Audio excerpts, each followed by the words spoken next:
Ce soir, je voudrais aborder quelque chose qui me pose question depuis très très longtemps et je ne savais pas vraiment par quel bout prendre la bobine.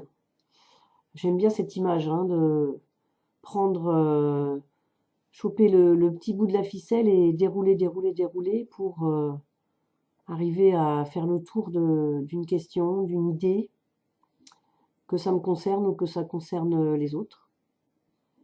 En fait, c'est sur comment dire, le piège de la catégorisation,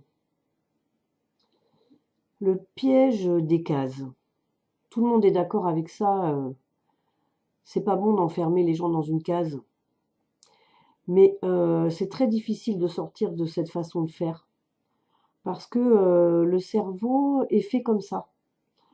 Notre façon de d'appréhender le monde est fait comme ça.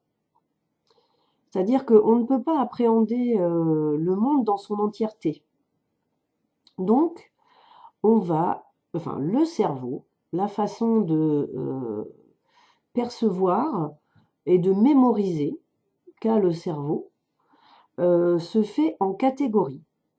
Donc, je vais prendre l'exemple d'un verre. Je regarde un verre, ça fait partie de la catégorie transparent, solide, contenant, euh, fragile. Voilà. Plusieurs de ces catégories pour réunir en fait un verre, pour définir ce qu'est un verre. Mais malheureusement, on simplifie trop de nos jours, ou peut-être tout le temps, on tombe dans le travers de la simplification en fait euh, de la compréhension des choses et on va parfois laisser les choses dans une seule case.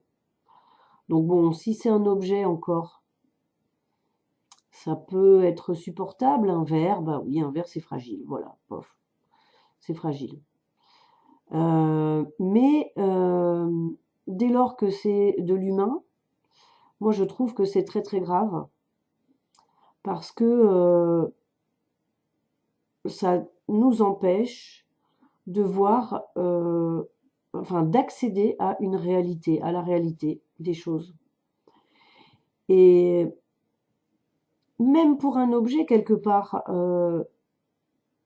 pouvoir se dire un objet c'est solide, c'est dur et en même temps c'est rempli à 90% de vide, c'est très très difficile pour notre cerveau de capter ça.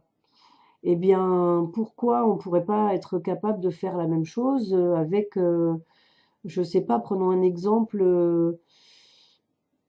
un mec du Front National, une personne qui vote FN, un extrémiste de droite, un facho, hein, comme on les appelle, pourquoi il ne serait pas capable non plus d'être gentil avec ses enfants, d'aimer tendrement sa femme ou son mari, enfin, pourquoi toujours laisser les gens dans une seule case?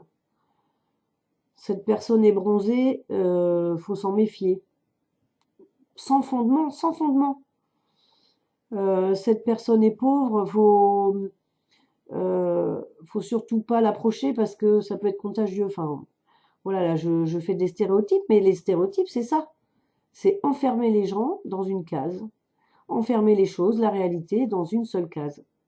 Ne pas croiser les données, ne pas croiser les informations, ne pas laisser la chance à la situation d'être autre chose que la seule chose qu'on en voit. On est de toute façon, nous, subjectifs. Même en étant le plus terre à terre possible, on ne peut pas voir la réalité d'une manière objective. Mais de là à enfermer les gens dans une seule case, je trouve que c'est un manque de respect et même un manque d'intelligence totale. On ne peut pas résumer une chose à un seul paramètre.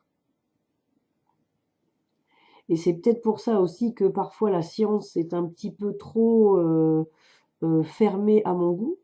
C'est qu'elle toujours elle cherche à choisir ou une chose ou l'autre. La réalité du monde ondulatoire ou corpusculaire. La réalité de l'énergie ondulatoire ou corpusculaire.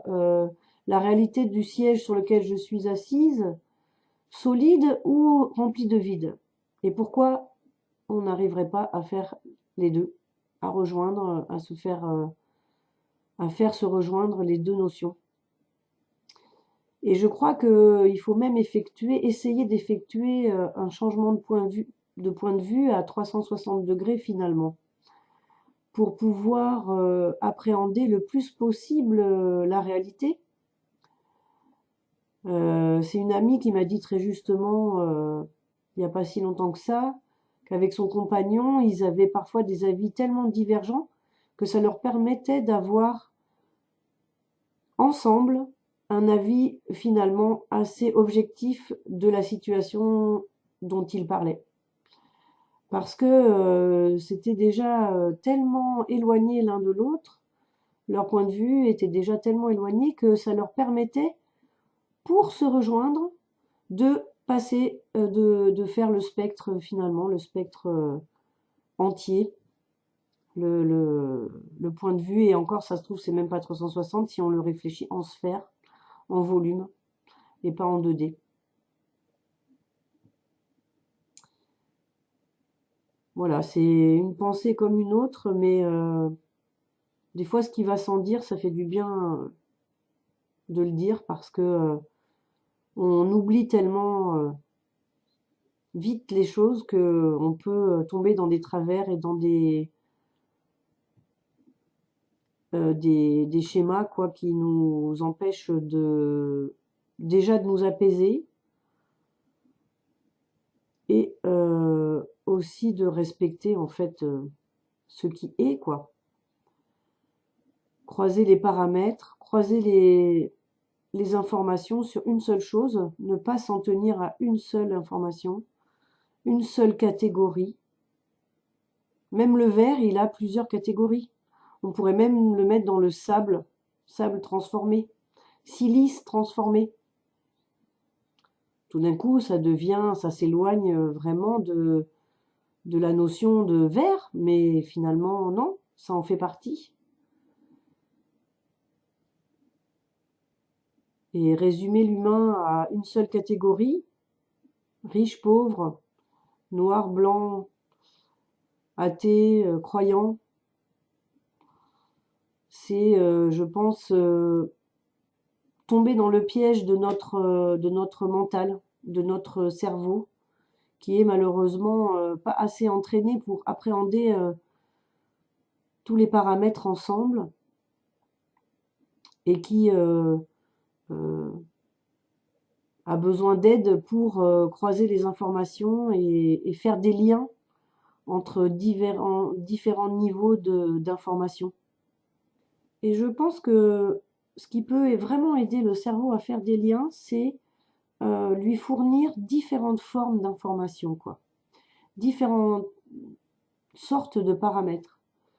Euh, pour connaître quelque chose ou quelqu'un, il ne faut pas se résumer à une apparence. Il faut aller plus loin dans le fond et dans la forme.